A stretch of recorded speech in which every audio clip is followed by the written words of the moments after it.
바울의 편지 디도서.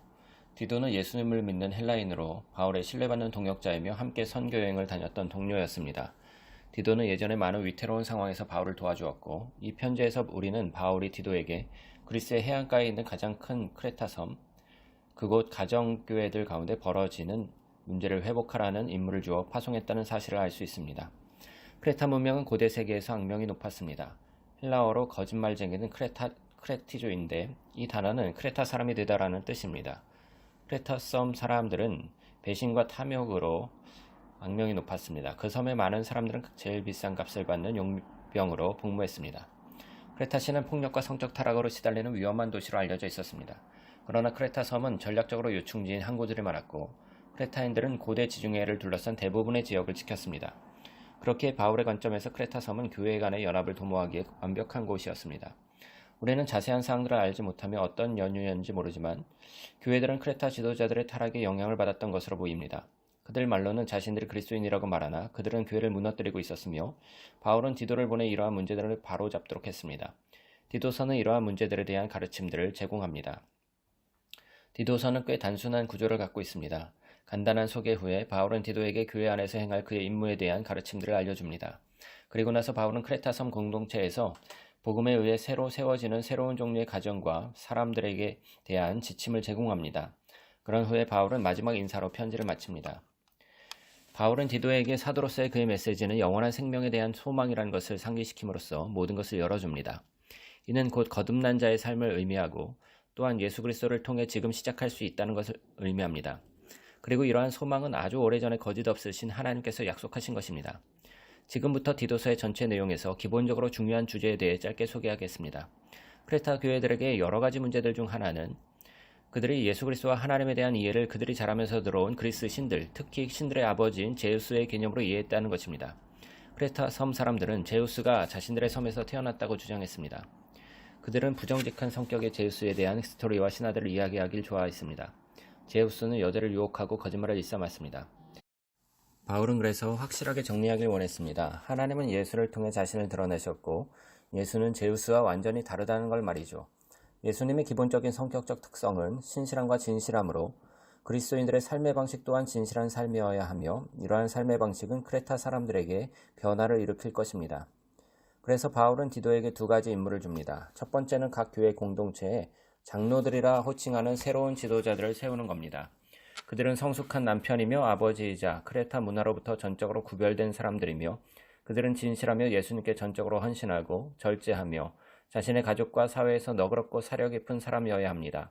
그리고 새로운 지도자는 예수에 대한 복음을 가르치고 변질된 지도자를 대체할 것이며 그들과 맞설 것입니다. 디도의 두 번째 임무는 이것입니다. 바울은 그 거짓 교사들 중에 할레파 사람들이 있다고 파악했는데 다른 말로 하면 그들은 민족적으로 크레타 유대인들입니다. 그들은 말로는 예수를 따른다고 합니다. 하지만 갈라디아 교회에서의 문제와 비슷하게 이 사람들은 이방인 그리스도인들이 만약 유대인 메시아를 따르는 제자가 되기 원한다면 할례를 받고 토라의 율법 전체를 지키라고 요구했습니다. 바울은 그들이 유대 전승과 인간이 만든 전통에 사로잡혔다고 말합니다. 게다가 그들은 단지 돈을 벌기 위해서 교회 안에서 비즈니스를 하고 리더십 자리에 앉아 있었습니다. 이에 바울은 뛰어난 수를 두는데 고대 크레타 시인 에피메니데스의 글을 인용한 것입니다. 그는 크레타 사람들의 성격에 대해 매우 노골적이고 솔직하게 글을 남긴 사람입니다. 그는 크레타인들은 항상 거짓말쟁이이며 악한 짐승이고 먹기만 하는 게으름뱅이들이다 라고 말했습니다. 그들은 진실과 거짓, 선과 악의 선을 흐릿하게 만들어버리며 오직 돈을 위해 그렇게 행동했습니다.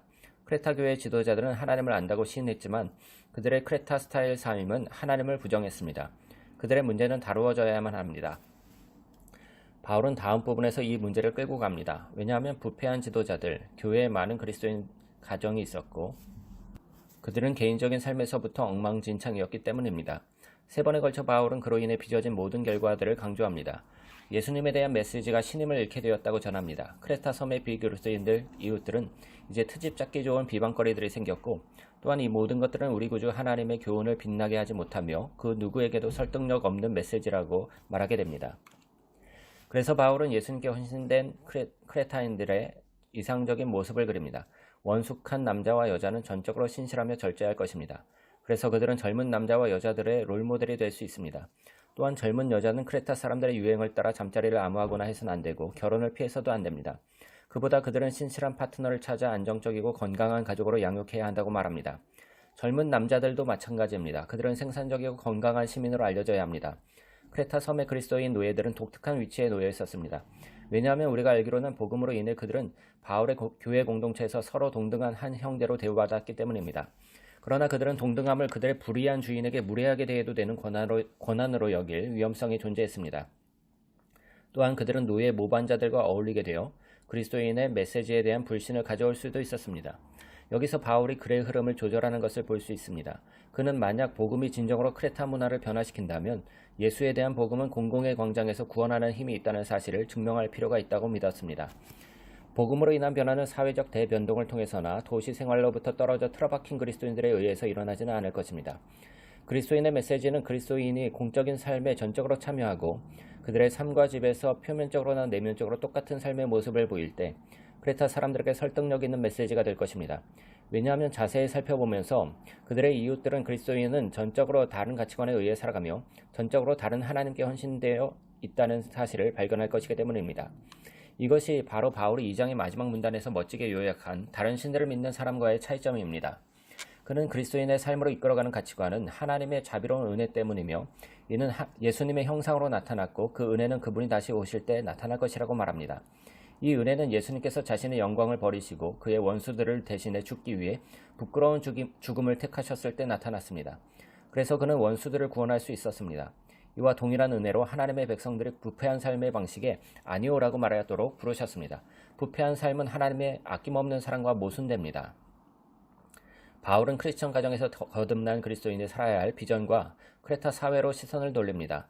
모든 사람들 중에 그리스도인들은 이상적인 시민으로 알려져야 합니다. 평화롭고 관용하며 권세 잡은 자들에게 순종하고 공익을 추구하는 사람으로 알려져야 합니다. 하지만 이는 크레타 사람들의 자라온 방식과는 전적으로 다릅니다.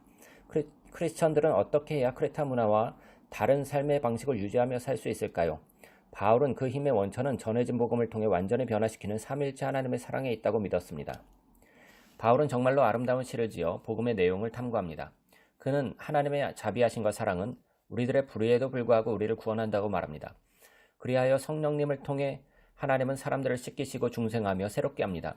그리고 예수님은 자신을 통해 사람들이 그분 앞에서 의롭게 되도록 길을 열어주셨습니다. 그리고 이 모든 것으로 영원한 삶이 열립니다. 즉 새로운 피조물에게 열린 새로운 미래입니다. 이 살아있는 스토리는 너무나 강력하기에 새로운 사람들을 창조할 수 있습니다. 바울은 신실하신 성령님이 예수님의 가르침으로 하나님의 은혜를 크레타 섬 전체와 온 세계에 선포할 것을 확신했습니다. 바울은 디도를 지원할 아데마 또는 두기고를 보내겠다고 약속하고 무리들에게 문안 인사를 하며 편지를 끝맺습니다. 디도서는 우리에게 바울의 선교적 전략을 보여줍니다. 교회가 그들의 공동체를 변화시키는 촉매제가 되게 하는 것입니다. 이는 문화적 전쟁을 벌이거나 크레타 방식에 동화되어 버리면 변화는 일어나지 않을 것입니다. 그보다 바울은 그리스도인들이 지혜롭게 크레타 문화에 참여하기를 요구합니다. 그들은 악한 것을 부인할 뿐만 아니라 선한 것을 받아들여야 합니다. 만약 그들이 평화롭게 살며 예수님과 공익을 위해 헌신하기를 배운다면 그리스도인은 바울의 말 그대로 우리 구주 하나님에 대한 메시지의 아름다움을 보여줄 것입니다. 이것이 디도서에서 말하는 내용입니다.